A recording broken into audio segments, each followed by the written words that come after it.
تو ابھی گزارش یہ ہے، جنرل ایک بات کروں گا پھر ہے، بات یہ ہے کہ آج ہم یہ 7 ایشو جو ہیں اس کے بارے میں ہے ایجنڈا، اور اس کے بعد جو 2 نوٹیفیکیشن سپریم اپیلیٹ کورٹ نے اور چیف کورٹ نے جاری کیے ہیں، اور ایک جوڈیشل آرڈر CPLA میں ایک فائل میں صادر کیا ہے، اس کے بارے میں اپنے خیالات اور اس کی مذمت کے لیے یہاں آپ لوگوں کو آئے ہیں اور اپنے خیالات کا اظہار کر رہے ہیں۔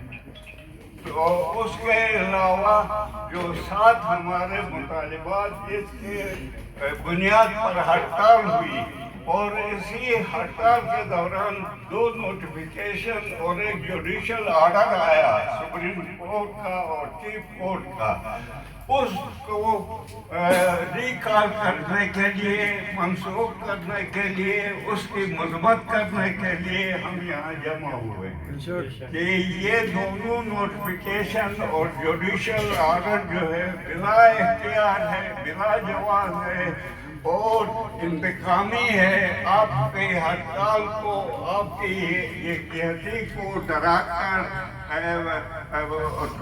توڑنے کی ایک سازش ہے۔ اس کو ہم ایک سازش قرار دیتا ہوں، کیونکہ نہ تو یہ آرڈر اور نوٹیفیکیشن لیگل ہیں، صریح لیگل ہیں۔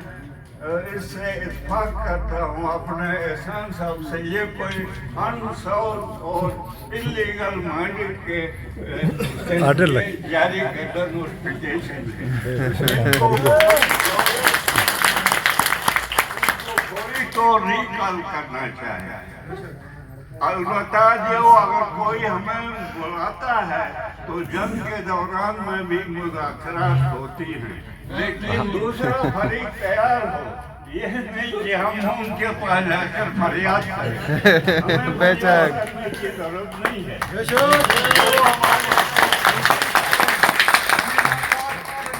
اور ایسی بات کریں گے کہ ان کا منہ بند ہوگا۔ سب سے پہلے تو یہ مین ریفارم کا جو مسودہ یا بل پیش کیا ہے وہ آدمی سامنے آئے،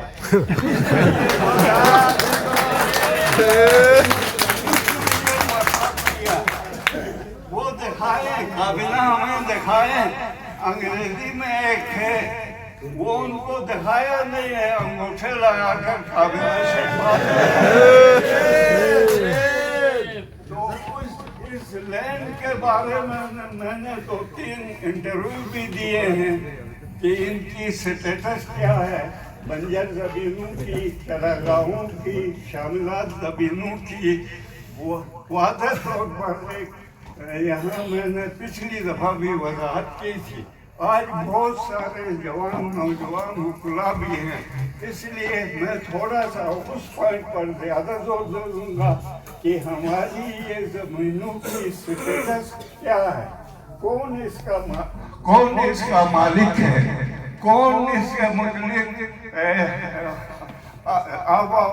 وہ ہمارے باپ دادا اور آبا و اجداد سے اب تک کون مالک رہا ہے، کس نے اس زمینوں کا فائدہ اٹھایا ہے اور کس کے قبضے میں ہے۔ تو اس میں مختصر کروں گا، یعنی ایک ہر گاؤں جو ہے ایک جغرافیائی اکائی ہے، جس طرح ایک ضلع کی اکائی ہوتی ہے، ایک ٹیریٹری ہوتی ہے، اسی طرح گاؤں کی بھی ایک حدود ہوتے ہیں، ٹیریٹری ہے۔ اور گاؤں میں 2 چیزیں ہوتی ہیں، یہ یاد رکھیں، ہر گاؤں میں سیٹل ہو، ان سیٹل ہو، آباد زمینیں ہوں گی اور شاملات زمینیں ہوں گی، بنجر زمینیں ہوں گی، وہ ملا کر گاؤں بنتا ہے۔ یہ نہیں کہ صرف آباد زمین ہے یا چند گھر کا گاؤں ہے، یہ کنسپشن آپ لوگ مائنڈ سے نکالیں۔